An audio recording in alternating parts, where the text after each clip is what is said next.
জি, আমি যেটা বলতেছিলাম সেটা হচ্ছে যে আমাদের কতগুলো কতগুলো শর্ত শর্ত যখন যখন ফুলফিল ফুলফিল করলো, করলো, তখনই আমরা তখনই আমরা সেটাকে সেটাকে লিনিয়ার লিনিয়ার রিলেশনশিপ রিলেশনশিপ বললাম। বললাম। এবং আ সেটা আইদার পজিটিভ ডিরেকশন হতে পারে, নেগেটিভ ডিরেকশন হতে পারে। যেকোনো একটা ডিরেকশনে যাবে অথবা নো কোরিলেশন। নো কোরিলেশন তো আর আমাদের ইস্যু না। আইদার পজিটিভ হতে হবে অথবা নেগেটিভ হবে। এই গত চ্যাপ্টারটা যখন আমরা পড়তে গেলাম, সেখানে আমরা কোনো স্পেসিফিক্যালি এ কথাগুলো বলি নাই যে কে কাকে চেঞ্জ করছে। এটা আমরা বলি নাই। আমরা বলছি যে আ এক্স এর কারণে ওয়াই চেঞ্জ বা ওয়াই এর কারণে এক্স চেঞ্জ হচ্ছে। কেন চেঞ্জ হচ্ছে? কতটুকু চেঞ্জ হচ্ছে? এইগুলো গত ক্লাসটাতে আমাদের দরকার ছিল না। কিন্তু আমরা যখন এই প্রশ্নে আসি যে যেমন বৃষ্টির কারণে টেম্পারেচার ডাউন হয়ে যায়, এইটা কোরিলেশন থেকে আমরা দেখেছি। বা কোরিলেশনের মধ্যে আমরা যখন স্ক্যাটার প্লট ডায়াগ্রামটা ড্র করি, তখন সেখানে আ একটা নেগেটিভ রিলেশনশিপটা সেখানে শো করে। এর মানে কি? মানে হলো বৃষ্টির সাথে টেম্পারেচারের একটা নেগেটিভ ইনভার্স রিলেশনশিপটা এখানে মেজার করছে। এখন আমি যদি প্রশ্নটা এরকম চিন্তা করি যে বৃষ্টি যদি ১ মিলিমিটার বেশি হয়, হুম? বা বৃষ্টি যদি ২ মিলিমিটার বেশি হয়, তাহলে টেম্পারেচার কেমন পরিবর্তন হবে? ঠিক আছে? অথবা বৃষ্টির আ কারণে টেম্পারেচারের গড় পরিবর্তনটা কেমন হচ্ছে? অথবা বৃষ্টি টেম্পারেচারকে কি পরিমাণ পরিবর্তিত করছে? এই ধরনের প্রশ্নগুলার আনসার পেতে হলে তখন আর কোরিলেশনের যে মেথডটা সেটা আমাদেরকে সেই আনসারটা দিতে পারছে না। এটা এই আনসারটার জন্য আমাদেরকে চলে আসতে হবে রিগ্রেশনে। রিগ্রেশনটাও কাইন্ড অফ একটা অ্যাভারেজিং মেথড, বাট সেখানে কোনো কোনো ক্ষেত্রে সেটা কজ অ্যান্ড ইফেক্ট এর ব্যাপারটাও উঠে দাঁড়ায়। কজ কি? কজ হচ্ছে বৃষ্টি, আর ইমপ্যাক্ট হচ্ছে টেম্পারেচার পরিবর্তন হয়ে যাওয়া। ইনকামের সাথে স্যার, এক্সপেন্ডিচার।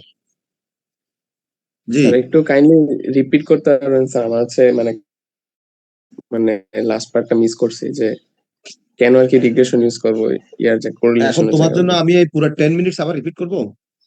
না না স্যার, জাস্ট এই যে লাস্ট যে লাইনটা বললেন স্যার ১-২ মিনিট, ওটা যে রিগ্রেশনটা কেন ইউজ হইতেছে স্যার, ওইটা একটু। হ্যাঁ, রিগ্রেশনটা ইউজ হচ্ছে মূলত কয়েকটা কারণে আমরা ইউজ করি। একটা কারণ হচ্ছে একটা ভেরিয়েবল যখন আরেকটা ভেরিয়েবলকে পরিবর্তন করে, সেই পরিবর্তনের মাত্রাটা কতটুকু হচ্ছে। যেমন বৃষ্টির পরিমাণ যদি সচরাচর বৃষ্টি থেকে ১ মিলিমিটার বেশি হয়, তাহলে টেম্পারেচার কতটুকু পরিবর্তন হচ্ছে। অথবা আমি ইনকাম করি, বছর শেষে আমার সেলারি বাড়লো, তাহলে আমার সেলারি বাড়ার সাথে সাথে আমার এক্সপেন্ডিচারের পরিবর্তনটা কতটুকু আসলো। হ্যাঁ, আমি আগে গড়ে পড়ালেখা করতাম ৫ ঘন্টা ডেইলি বা ৩ ঘন্টা। এখন আমি যদি পড়ালেখার মাত্রা একটু বাড়িয়ে দিই, তাহলে আমার রেজাল্টের পরিবর্তন কেমন আসবে? এই যে প্রশ্নগুলার আনসার তুমি যদি পেতে চাও, তাহলে সেখানে কোরিলেশন আমাকে হেল্প করবে না। কোরিলেশন সেখানে আমাকে হেল্প করবে না, সেখানে আমাকে রিগ্রেশনের কনসেপ্টে যেতে হবে। আর এই রিগ্রেশনের কনসেপ্টে গেলে তখনই স্ট্যাটিস্টিক্যাল মডেলিং এর কনসেপ্ট গুলো এখানে চলে আসবে। কারণ এই প্রশ্নগুলা যখন আমরা করব, তখন সেখানে আর সিম্পল সিস্টেম আর থাকে না, সেখানে একটা মডেলের কনসেপ্টে চলে যেতে হয়। তাহলে এটা একটা statistical technique, cause and effect, অথবা প্রিডিকশনও করা যায় এখান থেকে যে আজকে যদি টেম্পারেচার এত এবং রেইন এত হয়, তাহলে নেক্সট টুমোরো এর অবস্থা কি, টুমোরো বৃষ্টি হওয়ার সম্ভাবনা কেমন থাকবে। এই প্রশ্নগুলো সেখানে আনসার পাওয়া যাবে, প্রিডিকশন করা যাবে, ফরকাস্টিং করা যাবে। এখন এখানে দুইটা ভেরিয়েবল থাকে। একটা ভেরিয়েবলের নাম ইন্ডিপেন্ডেন্ট আর একটা ভেরিয়েবলের নাম ডিপেন্ডেন্ট, যেটা কোরিলেশনের ক্ষেত্রে আমাদের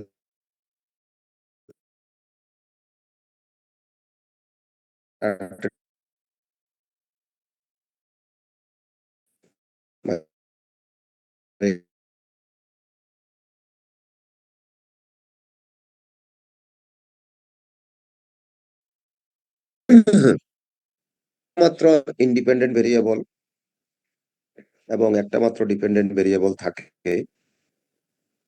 তখন সেই রিগ্রেশনের মেথডটার নাম হচ্ছে সিম্পল লিনিয়ার রিগ্রেশন। তার মানে কি দাঁড়ালো, একটা মাত্র ইন্ডিপেন্ডেন্ট ভেরিয়েবল যদি থাকে এবং একটা ডিপেন্ডেন্ট ভেরিয়েবল থাকে, তাহলে এই রিগ্রেশনের নাম হচ্ছে সিম্পল লিনিয়ার রিগ্রেশন। ওকে, এখন এই ইন্ডিপেন্ডেন্ট ভেরিয়েবলে আরো বিভিন্ন নামে মানুষ বলে, যেমন প্রিডিক্টর বলে, অনেকে এক্সপ্লেনেটরি ভেরিয়েবল বলে, হ্যাঁ, অনেক অনেক ক্ষেত্রে সেটাকে বিভিন্ন ফিল্ডে সেটাকে এক্সপোজার বলে, ট্রিটমেন্ট বলে, ডিপেন্ডস অন দা সিচুয়েশন। আর ডিপেন্ডেন্ট ভেরিয়েবলটাকে ডিপেন্ডেন্ট ভেরিয়েবল বলে, রেসপন্স বলে, আউটকাম ভেরিয়েবল বলে। তাহলে এই যে রিগ্রেশন মডেলটা আমরা যদি অ্যাড করতে চাই, মডেল এবং ইকুয়েশনের মধ্যে একটা তফাৎ আছে। তোমরা সোফার ম্যাথমেটিক্সে যা পড়ছো সব ইকুয়েশন পড়ছো, সেখানে তোমরা মডেল পড়ো নাই। স্ট্যাটিস্টিক্যাল মডেলের মধ্যে সেখানে এক্সট্রা একটা আইটেম যুক্ত হয় একটা ইকুয়েশনের সাথে, সেটাই ডান পাশে তোমরা অ্যাপসাইলনটা দেখতে পাচ্ছ। সেটা বলবো আমি একটু পরে এটা কেন। তাহলে একটা রিগ্রেশন মডেল কেমন দাঁড়াবে?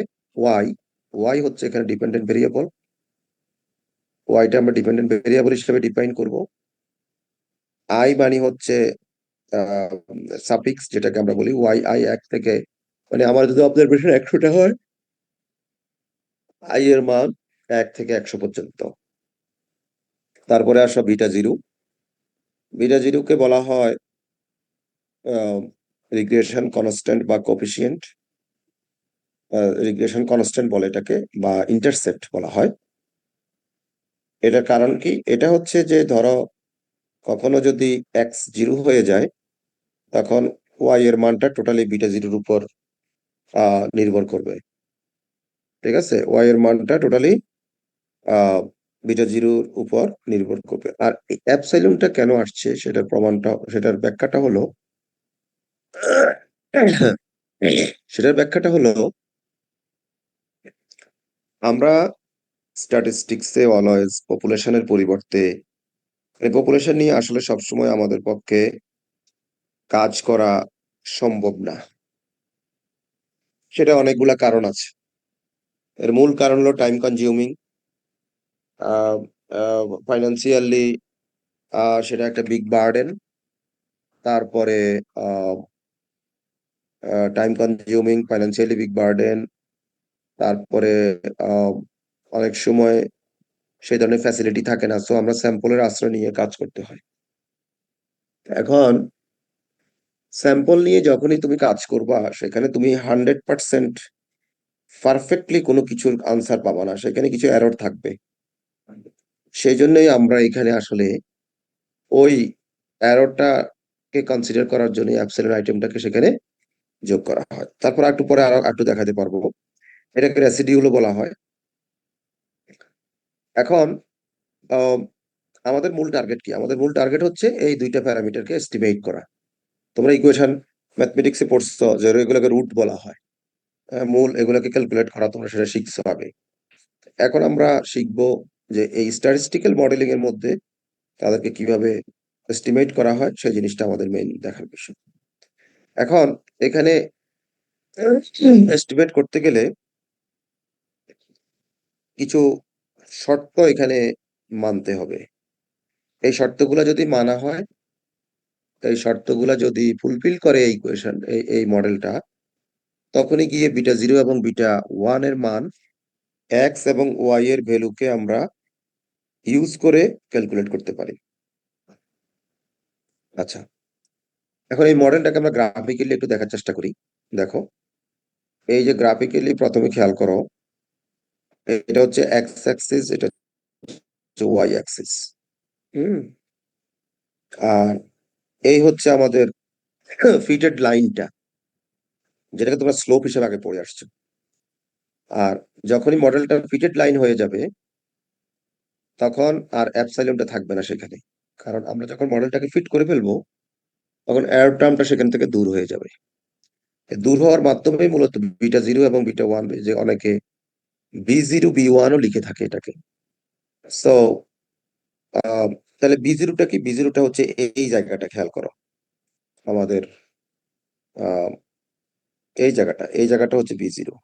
এই যে জায়গাটা, এটা হচ্ছে ইন্টারসেপ্ট। তার মানে কখনো যদি এক্স এর মান জিরো হয়ে যায়, অ্যাটলিস্ট ওয়াই এর উপর ইম্প্যাক্টটা হচ্ছে অতটুকু। এটা বেসলাইন ইফেক্টের মতো। যেমন আমি যদি একটা ভেরি সিম্পল একটা এক্সাম্পল দিই তোমাদেরকে, সেটা হলো জমিতে যখন ফসল ফলানো হয়, একজন কৃষক সে সেখানে ভালো ফসল উৎপাদন করার জন্য আহ পানি দেয়, হ্যাঁ, তারপর সার প্রয়োগ করে, ক্লিনিং করে আগাছা, এভাবে অনেক কিছু করে। এখন আমি যদি ধানের প্রোডাকশন যদি ওয়াই চিন্তা করি, তাহলে সেখানে অনেকগুলো এক্স আছে। ট্যাক্স হলো ফার্টিলাইজার, আর একটা এক্স হইলো ইরিগেশন, আর একটা এক্স হলো লেটস সে আদার ফ্যাক্টরস। এখন ধরো কোনো কারণে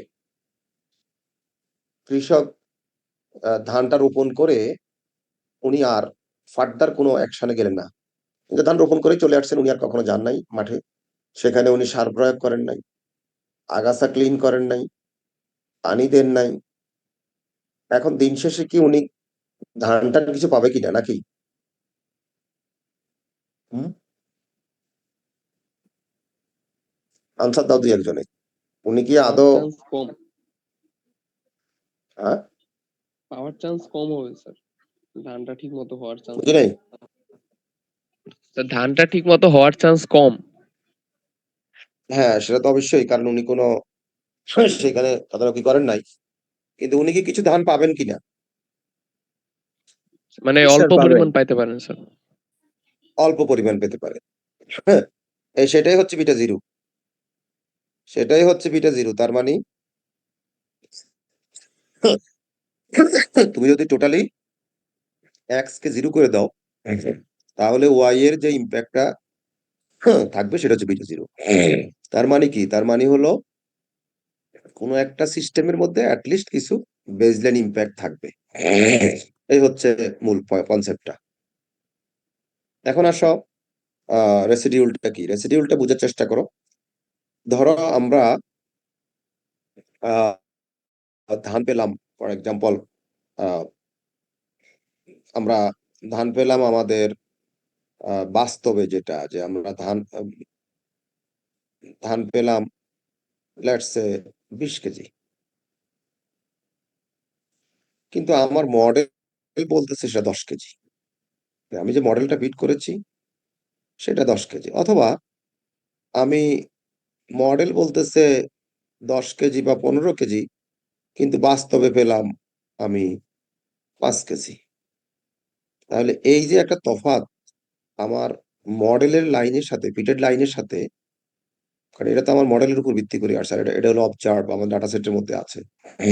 অফকোর্স ডাটা সেটটাও ফিটটা এইগুলোর উপরে ভিত্তি করে হয়েছে, বাট এটা অ্যাভারেজ লাইন। এখন অ্যাভারেজ লাইনটা থেকে বাকি অবজারভেশন গুলার যে ডিস্টেন্সটা আইদার সাথে পজিটিভ হবে অথবা নেগেটিভ হবে, এইটাই হচ্ছে রেসিডিউল। এখন একটা গুড মডেল সে কি করে? সে এই সবগুলাকে অ্যাজ ক্লোজ অ্যাজ পসিবল করার চেষ্টা করে, মানে তার ফিটেড লাইনের আশেপাশে থাকে, তাহলে মডেলের প্রিডিকশনটা ভালো হয়। হ্যাঁ, রেসিডিউলটা এটাই। রেসিডিউল তাহলে কি দাঁড়ালো? অবজার্ভ ভ্যালু থেকে, অবজার্ভ বলতে আমি যেই ডাটাগুলা বাস্তবে পেয়েছি, প্রিডিক্টেড ভ্যালু মানে আমার মডেল থেকে যে ওয়াই হেডটা পেয়েছি আমি ইউজিং এই ইকুয়েশনটা, এইটা, তাহলে এই দুইটার যে ডিফারেন্সটা, ওটাকে বলা হয় রেসিডিউল বা র্যান্ডম এররটা হয় এখানে। এইটা আবার নর্মালি ডিস্ট্রিবিউশন ফলো করে। যেটা ওয়াই এর ডিস্ট্রিবিউশনের সমান। এবং এটার ভেরিয়েন্সটা মিন জিরো, ভেরিয়েন্সটা কনস্ট্যান্ট হয়, সিগমা স্কোয়ার হয়। এই শর্ত মানতে হবে, না মানলে এইখানে বিটা জিরো বা বিটা ওয়ান এর মান ক্যালকুলেট করা আমরা যে মেথডে চিন্তা করেছি সেটা সম্ভব না। আমরা কোন মেথডে সেটা চিন্তা করেছি, সেটা হলো ordinary least square method, OLS। এই মেথডের শর্ত হচ্ছে এই যে রেসিডিউলটা, এই রেসিডিউলটা নর্মালি ডিস্ট্রিবিউটেড হবে এবং মিনটা জিরো হতে হবে এবং তার ভেরিয়েন্সটা হবে কনস্ট্যান্ট। মিন জিরো কিভাবে? এই যে ডিস্টেন্সটা এখানে, এইখানে ডিস্টেন্স তুমি সবগুলো ডিস্টেন্সের অ্যাভারেজ করো, এটা জিরো হবে। ঠিক আছে, এটা একটা শর্ত। আর একটা শর্ত হচ্ছে সবগুলার ইআই এর ভেরিয়েন্সটা ক্যালকুলেট করো অ্যাক্রস দা এক্স, ওটা কনস্ট্যান্ট হবে। এটা হচ্ছে একটা অ্যাজাম্পশন, যদিও এটা অনেক সময় ফুলফিল করা সো টাফ। এই হচ্ছে শর্ত।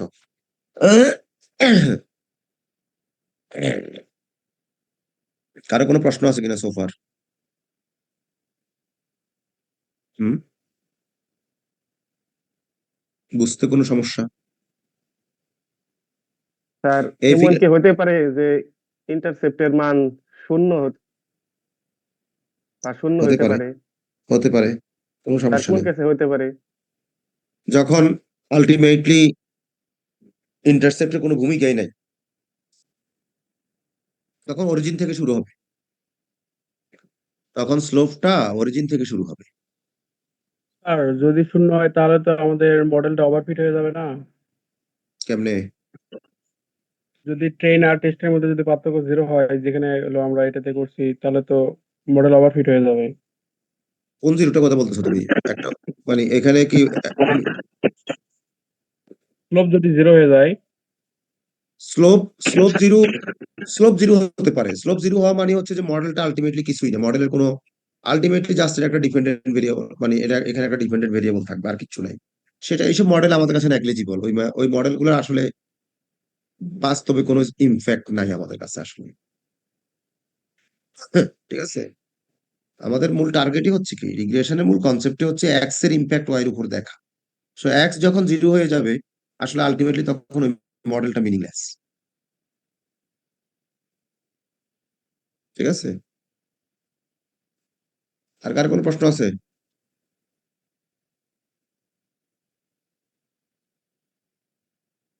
হুম, স্যার এখানে মেইন লাইনের থেকে যে কিছু ডেভিয়েট হইতেছে না স্যার, ডট গুলা, তো এগুলা হুম, কি মানে যে এপসিলনের কারণে, যে র্যান্ডম এরর টার্ম, হুম, এটার কারণে?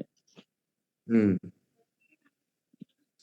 এররের এটা কি কারণেই মানে তো, কারণ ক্যালকুলেট করার কোনো মানে ওয়ে আছে নাকি, জাস্ট সেটা দেওয়া কোন থাকবে কোশ্চেনে? কোনটা কোনটা এপসিলন যেটা স্যার র্যান্ডম এরর। এই তো অ্যাপসাইলন, তোমাকে তোমাকে তো যেটা দেওয়া থাকবে সেটা হচ্ছে অ্যাকচুয়াল ভ্যালু, ওয়াই অ্যাকচুয়াল, এটা তোমাকে দেওয়া থাকবে, এক্স অ্যাকচুয়াল আচ্ছা, আর ভ্যালুর স্যার মান দেওয়া থাকবে। আমরা কি স্যার মানে থিওরিটিক্যালটা বের করে দেন এটা ক্যালকুলেট করবো? না, তোমরা তোমরা প্র্যাকটিক্যালি সেটা বের করতে পারবা। তুমি তো ওয়াই এর মান, তুমি তো ওয়াই এর মান পাবা, সেটা তোমার কাছে অলরেডি আছে। ওয়াই হেট এর মান হ্যাঁ। ক্যালকুলেট করতে পারবা। এই দুটো ডিফারেন্সই হচ্ছে তোমার অ্যাপসাইলনটা। আচ্ছা, মানে স্যার অবজার্ভ ওয়াই মাইনাস, হচ্ছে আমি যেটা মানে বের করব, আর হচ্ছে না ওয়াই অরিজিনালটা হচ্ছে দেওয়া থাকে। Actual, actual. যেমন রেইন আচ্ছা এবং আচ্ছা। টেম্পারেচার দিয়ে দিলাম, এটা হচ্ছে ওয়াই। জি স্যার। ঠিক আছে, আর স্যার মানে তাহলে আমি ওর সাথে হ্যাঁ, মানে বল। কম্পেয়ার করব কাকে? আসছে না? আচ্ছা, হ্যাঁ বলো। তাহলে আমি অ্যাকচুয়ালটার সাথে কম্পেয়ার করব কাকে স্যার?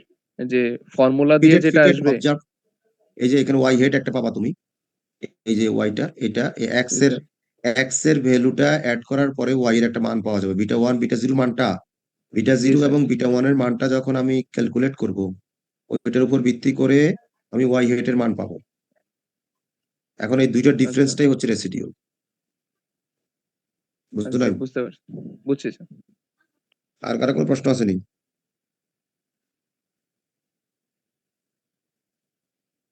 হ্যাঁ, ওকে, প্রশ্ন না থাকলে তো ভালো। এটা যদি বুঝো, এই এই মডেলটা বুঝার আর কোনো সমস্যা নাই, এটা এই অল কনসেপ্ট এখানে লুকাইতে আছে। তুমি যদি এখানে কনসেপ্টটা না বুঝো আর সামনে আগাইতে পারবে না। ঠিক আছে,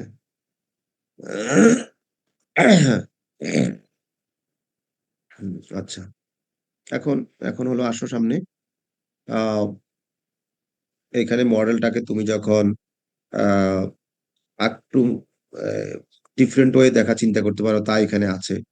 যদি সেটা ডিফারেন্ট ক্যাটাগরি ভেরিয়েবল তুমি অ্যাড করতে চাও, বাট ওটা নিয়ে এত ইম্পর্টেন্ট না, তুমি সামনে আগাও। তাহলে এখানে এতক্ষণ যেটা দেখাইলাম, এই মডেলটা কিন্তু সিম্পল লিনিয়ার রিগ্রেশনের ক্ষেত্রে প্রযোজ্য হবে, কারণ সেখানে একটা মাত্র ইন্ডিপেন্ডেন্ট ভেরিয়েবল। এখন ইন্ডিপেন্ডেন্ট ভেরিয়েবলের সংখ্যা যদি তুমি বাড়িয়ে দাও, ফর এক্সাম্পল এই যে একটু আগে যে এক্সাম্পলটা আমি দিয়েছি, সেটা হচ্ছে যে ইরিগেশন, এগ্রিকালচার, ফার্টিলাইজার, হ্যাঁ, আদার ফ্যাক্টর, তখন আর একটা একটা মাত্র ইন্ডিপেন্ডেন্ট ভেরিয়েবল সেখানে থাকবে না, তখন ইন্ডিপেন্ডেন্ট ভেরিয়েবলের সংখ্যা বেড়ে যাবে। তাহলে যদি কোনো সিস্টেমে ইন্ডিপেন্ডেন্ট ভেরিয়েবলের সংখ্যা বেড়ে যায়, তখন সেটাকে আমরা বলবো মাল্টিপল লিনিয়ার রিগ্রেশন। সেটাকে বলবো আমরা মাল্টিপল লিনিয়ার রিগ্রেশন। ওকে, সেটা হলো মাল্টিপল লিনিয়ার রিগ্রেশন। এই যে এটা হচ্ছে একটা মাল্টিপল লিনিয়ার রিগ্রেশনের একটা এক্সাম্পল, এবং প্রত্যেকটা ইন্ডিপেন্ডেন্ট ভেরিয়েবলের সাথে একটা প্যারামিটার যুক্ত থাকবে। ওই প্যারামিটারটার মানটাই ওই ইন্ডিপেন্ডেন্ট ভেরিয়েবলটার পরিবর্তনটাকে ইন্ডিকেট করবে। ঠিক আছে, ধরো জমিতে আমি 1 কেজি সার বেশি দিলাম, তাহলে 1 কেজির কারণে ওয়াই এর প্রোডাকশন কেমন বৃদ্ধি পেল, মানে ওয়াইটা কেমন বৃদ্ধি পেল, তখন সেখানে কি পরিমাণ বৃদ্ধি পেল সেই পরিমাণটা ওই এক্স এর বিটার মানের উপর নির্ভর করবে। ধরো তুমি সার 1 কেজি দিছো, এখন দেখা যাচ্ছে যে প্রোডাকশন বাড়ছে গড়ে আধা কেজি, তাহলে বিটার মানটা এখানে 0.5 কেজি হবে, এরকম। সো এই এই বিটার মানগুলা থেকেই আমরা ইন্ডিভিজুয়াল ইন্ডিপেন্ডেন্ট ভেরিয়েবলের ইম্প্যাক্টটা ওয়াই এর উপর আমরা মেজার করতে পারবো, এবং এই সবগুলার মেজার দিয়ে আমরা প্রিডিকশন করতে পারবো যদি ইন ফিউচারে আমি অতটুকু ওয়াটার ইনক্রিজ করি বা অতটুকু সার পরিবর্তন করি, কমাই বাড়াই, তাহলে আমার প্রোডাকশন কতটুকু হতে পারে। এই ধরনের প্রিডিকশন গুলো এই মডেলের মাধ্যমে করা সম্ভব, যেটা সচরাচর হয়ে থাকে। তুমি টেম্পারেচারে খেয়াল করবা, এরপরে বিভিন্ন ধরনের মার্কেটে খেয়াল করবা, যে বিশেষ করে মার্কেট প্রিডিকশন করা হয়, তখন তুমি সেখানে আহ এই মডেলগুলোর সাথে তুমি কাজ করে এগুলো বের করতে পারবা। এবং মনে রাখতে হবে এগুলো কিন্তু লিনিয়ার মডেল, নন লিনিয়ারের ক্ষেত্রে অত সহজেই প্রিডিকশন করা যায় না। আমরা যেটা সহজে বলতেছি যে এতটুকু পরিবর্তন হলেই অতটুকু হয়ে যাবে পরিবর্তন, নন লিনিয়ারে এই কনসেপ্টটা একটু জটিল, সেটা ডিফারেন্ট ইস্যু। এখন আসো, একটা রিগ্রেশন মডেল যখন তুমি নিয়ে কাজ করবা, হ্যাঁ, তখন তোমার রিগ্রেশন মডেল নিয়ে যখন তুমি কাজ করবা, তখন এই যে বিটার মানগুলো যখন তুমি এস্টিমেট করতে যাবা, তখন কিছু ওই যে শর্ত মানতে হবে এবং কিছু অ্যাজাম্পশন সেখানে মানতে হয়। প্রথম অ্যাজাম্পশনটা হচ্ছে ডিপেন্ডেন্ট ভেরিয়েবল ওয়াই, যেটা নর্মালি ডিস্ট্রিবিউটেড হবে, আহ, এবং সেখানে অ্যাপসাইলনটাও নর্মালি ডিস্ট্রিবিউটেড হবে। ভেরিয়েবলটা, ইন্ডিপেন্ডেন্ট ভেরিয়েবলটা ফিক্সড হবে, সেটা নন র্যান্ডম হবে। এটার ব্যাখ্যাটা আমি বলছি একটু পরেই। তারপরে ইন্ডিপেন্ডেন্ট ভেরিয়েবল গুলোর মধ্যে কোনো কোরিলেশন থাকতে পারবে না, কোনো মেজারমেন্ট এরর থাকতে পারবে না, এবং অ্যাপসাইলনটা যেটা বলছিলাম যে নর্মাল ডিস্ট্রিবিউশন ফলো করবে ইনক্লুডিং কনস্ট্যান্ট ভেরিয়েন্স। এক্সপ্লোরেটরি ভেরিয়েবলটা নন র্যান্ডম, এই কথাটার মানেটা কি, মানেটাও এখানে আসো, এই পয়েন্টে আসো। ধরো একটা সিম্পল চিন্তা করো, ধরো এক্স হচ্ছে আমার আহ বিভিন্ন জবের, ধরো বিভিন্ন একটা একটা জবের মধ্যে 4-5টে গ্রেডের লোকজন আছে। ধরো কেউ হচ্ছে লেটস গ্রেড 1, ধরো কেউ হচ্ছে গ্রেড 1, কেউ হচ্ছে গ্রেড 2, গ্রেড 3, এভাবে বিভিন্ন গ্রেডের লোকজন আছে। এখন সবার ইনকাম যদি, লেটস গ্রেড 1 এর ইনকাম হচ্ছে এখানে লেটস 50,000, এখানে 50,000 আছে ধর। এখন এই গ্রেড 1 এ যত লোক আছে সবার এক্সপেন্ডিচারও কি 50,000 হবে নাকি একটু ডিফারেন্ট হবে? ডিফারেন্ট হবে স্যার। কিভাবে? স্যার গ্রেড 1 এ সবার ইনকাম সেম হইলেও এক্সপেন্ডিচার সেম হবে না স্যার, এক একজনের রিকোয়ারমেন্ট আলাদা স্যার, আলাদা। খাবারের রিকোয়ারমেন্ট, এ- কাপড় চোপড়ের রিকোয়ারমেন্ট হ্যাঁ, সবকিছু আলাদা স্যার। এখানে এই কথাটাই বলতে যে সেই জন্য এক্সটা একটা নন র্যান্ডম প্যাটার্নে থাকবে, কিন্তু তার ক্ষেত্রে অনেকগুলা মেজারমেন্ট আসবে ওয়াই এর ক্ষেত্রে। এটা এই কথাটাই আসলে মূলত এখানে বোঝানো হয়েছে যে এক এক্স একটা নাম্বারে থাকলেও ওয়াই ডিফারেন্ট নাম্বারে হতে পারে। এটা হচ্ছে একটা এখানে অ্যাজাম্পশন। এই জিনিসটা এখানে বলা হয়েছে মূলত। এই কথাটা এখানে তো এক্সপ্লেনেটরি ভেরিয়েবল আর নন র্যান্ডম। একটা মিনিট।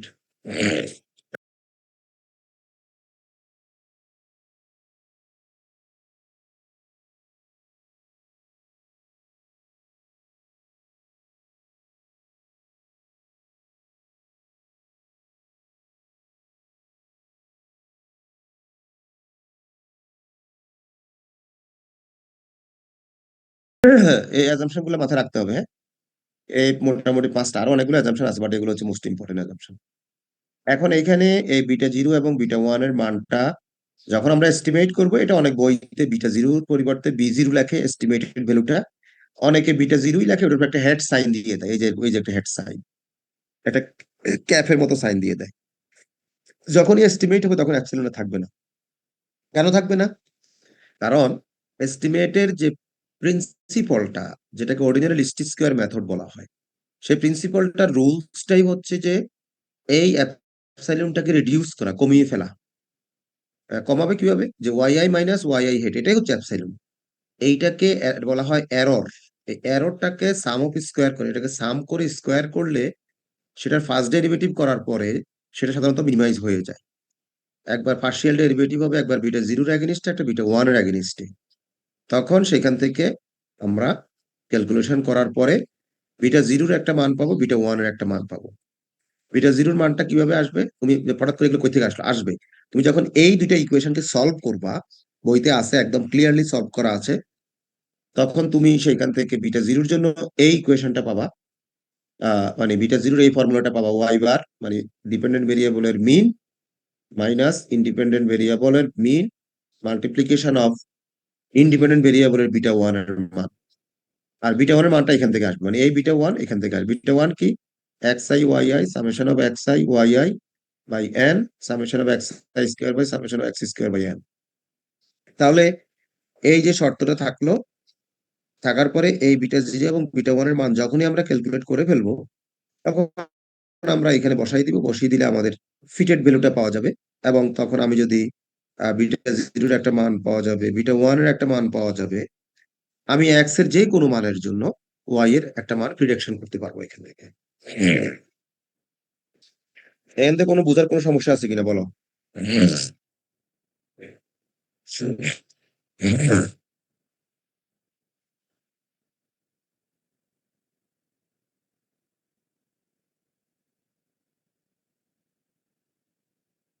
হুম, কারো কোনো কনসেপ্টে কোনো প্রবলেম আছে কিনা?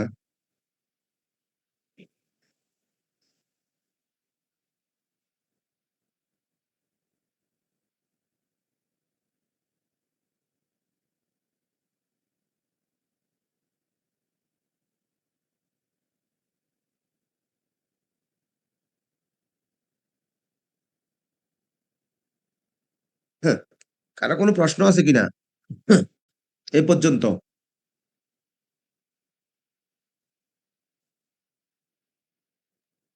নাই স্যার।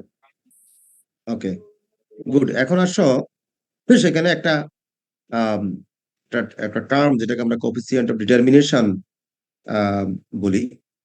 এটা কি দরকার? এটা দরকার হলো, এটার নাম হচ্ছে আর স্কোয়ার। আমরা যে কোরিলেশন বের করছি না আগে, সেই কোরিলেশনেরই স্কোয়ারটা হচ্ছে আর স্কোয়ারটা।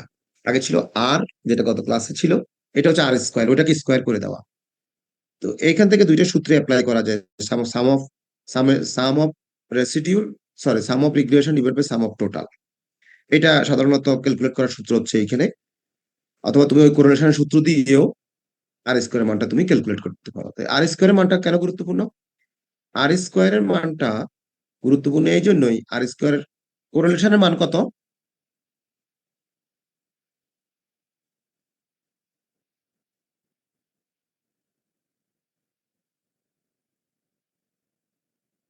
কোরিলেশনের মান কত থেকে কত? -1 থেকে +1 কি ছিল স্যার? -1 থেকে প্লাস, এটাকে স্কোয়ার করলে কত হবে?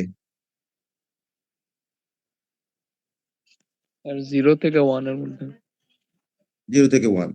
তার মানে আর স্কোয়ারের মান তখন 0 থেকে 1 এর মধ্যে হবে।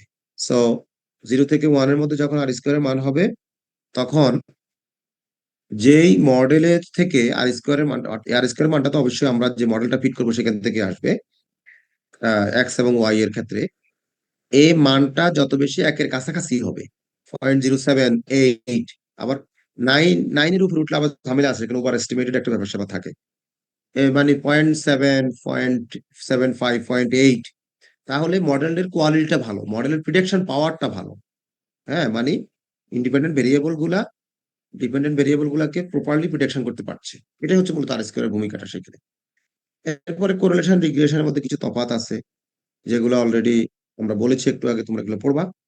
আর এইখানে কোরিলেশনের মতোই দুইটা ম্যাথ, দুইটা ভেরিয়েবলের যদি সিম্পল লিনিয়ার হয়, তাহলে একটা এক্স এবং একটা ওয়াই দেওয়া থাকবে, তাদের মান দেওয়া থাকবে, সেখান থেকে তুমি ওই যে বিটা এবং আলফা বা বিটা 0 অথবা বিটা 1 অথবা বি অথবা এ এর মানটা ক্যালকুলেট করে মডেলটাকে ফিট করতে হবে। এই এই এই এইখান থেকে মানটা কিভাবে বের করবা? মানটা বের করার জন্য তোমাকে এই ফর্মুলা চলে আসতে হবে। এই যে ফর্মুলাটা,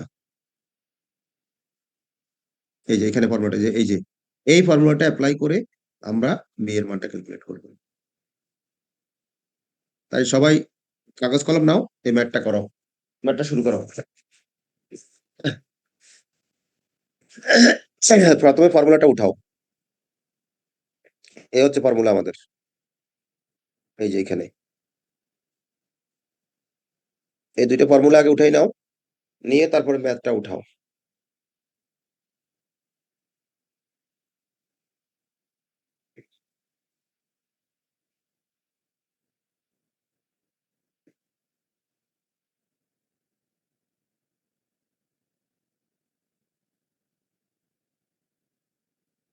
হ্যাঁ।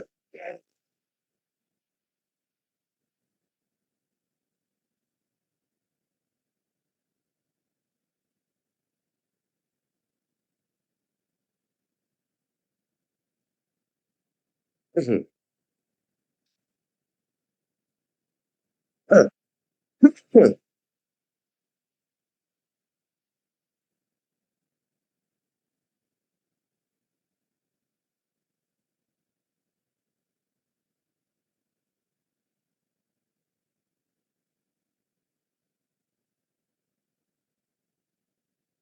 লিখছো ফর্মুলা লিখছো?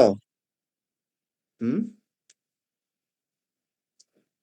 ওকে, রাখো, দ্রুত করো।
এবারে ম্যাথটা লেখো, এই যে করো, দ্রুত করো, এটা বেশিক্ষণ সময় লাগবে না, দ্রুত করো ম্যাথটা। এই ম্যাথটা করলেই মোটামুটি এখানে আর অ্যাপ্লিকেশনটা পড়বা, লিমিটেশনটা পড়বা, শেষ। এর বেশি কিছু পড়া দরকার নেই এখান থেকে। আর অর্ডিনারি লিস্ট স্কয়ার মেথডটা, এই যে এখানে অর্ডিনারি লিস্ট স্কয়ার মেথডের মাধ্যমে যে আমরা বিটা 0 বিটা 1 এর মানটা বের করেছি ডেরিভেটিভ করে, এই মেথডটা শিখতে হবে। এটা অনেক সময় পরীক্ষা আসে, বইতে আছে, সুন্দর করে বলা আছে বইতে, এখানেও আছে, সংক্ষিপ্ত আকারে আছে, বাট তুমি বই থেকে আরো সুন্দর করে শিখে নিতে পারবা ordinary least square method. What is ordinary least square method, এটা কিভাবে কাজ করে, কিভাবে প্যারামিটারগুলো এস্টিমেট করে, এগুলো অ্যাজাম্পশন কি, হ্যাঁ, তারপরে অ্যাপ্লিকেশন কি এই জিনিসগুলা।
দেখছো ম্যাথটা বাই করছো?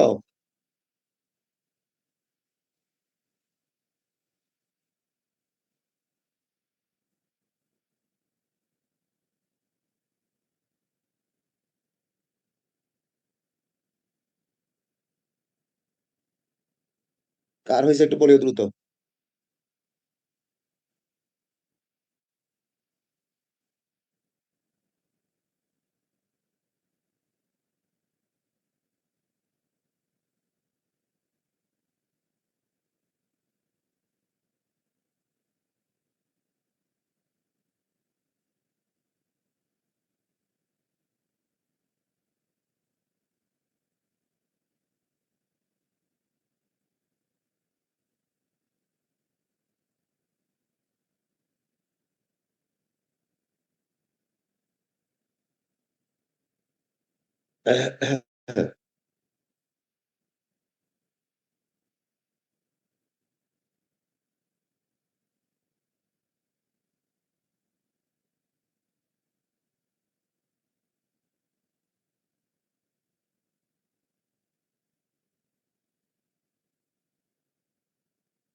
হুম।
কারো হয়েছে ম্যাথ যে কোনো একজনের?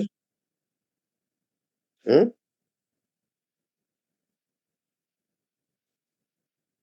তোমরা কি আদৌ আসছো নাকি ক্লাসে?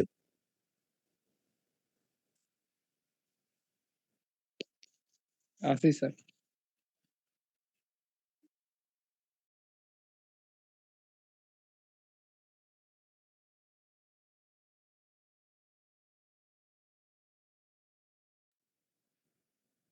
এই ম্যাথটা করছো কেউ? কথা বলো না কেন?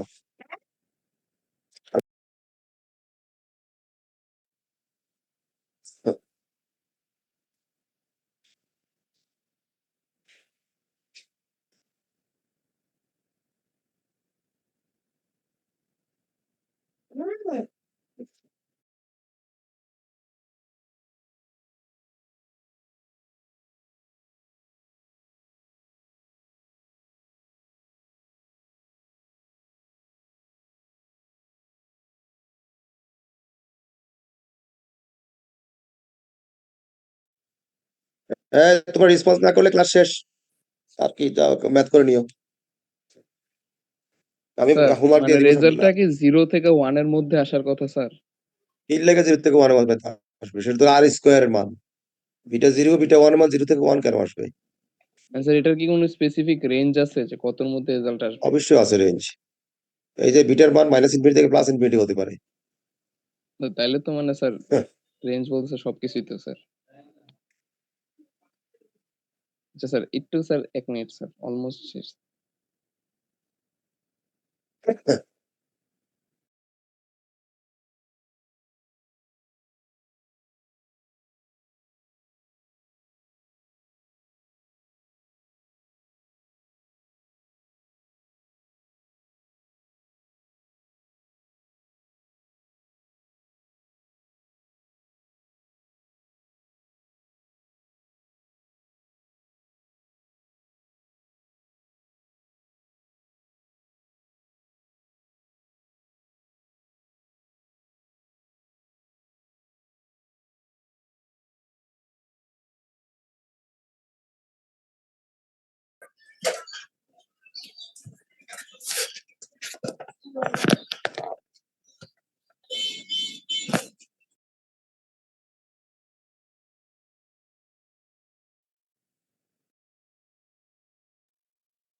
স্যার 0.0588 এটা আসছে স্যার। কার মান আসছে এটা?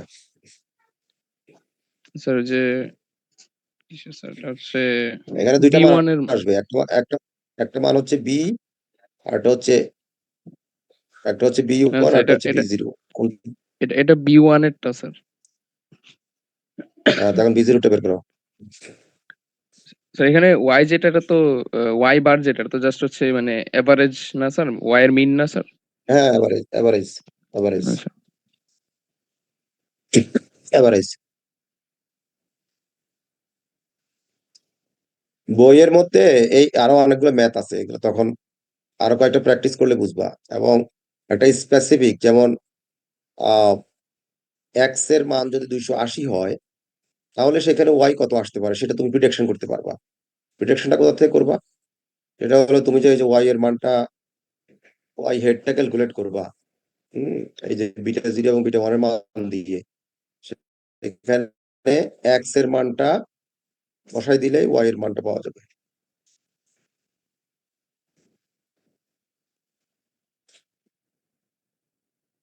ওকে, তাহলে এইটার এক্সারসাইজ স্যার গুলা বুঝি নাই করবা। ঠিক একটু স্যার।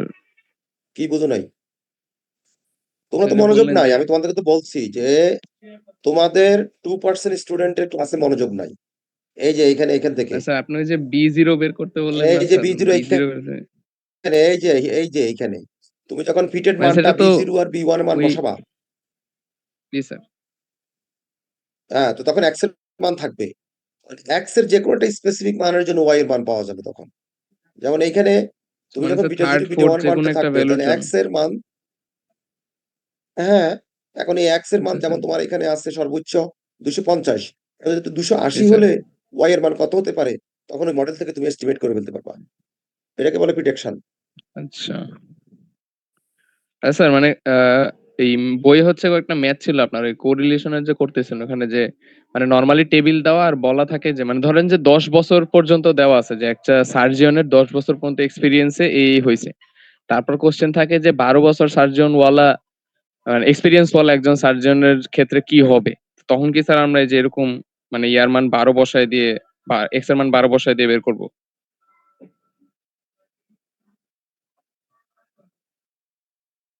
স্যার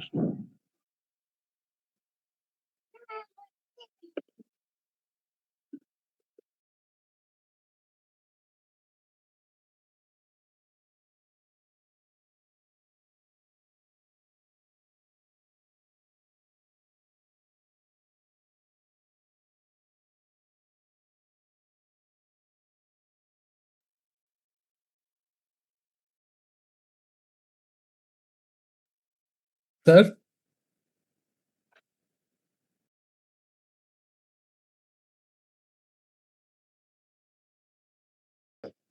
শেষ করে ক্লাস। ওকে, তাহলে আজকে ক্লাস থেকে শেষ। তোমরা ওই correlation, regression, normal distribution, poison distribution, binomial distribution, এই 5টা অ্যাসাইনমেন্ট অবশ্যই সাবমিট করতে হবে ঈদের আগে। আমি ওটা একটা অ্যাসাইনমেন্টের পোর্টাল ওপেন করে দিব, ওইখানে সাবমিট করবা ম্যাথগুলা।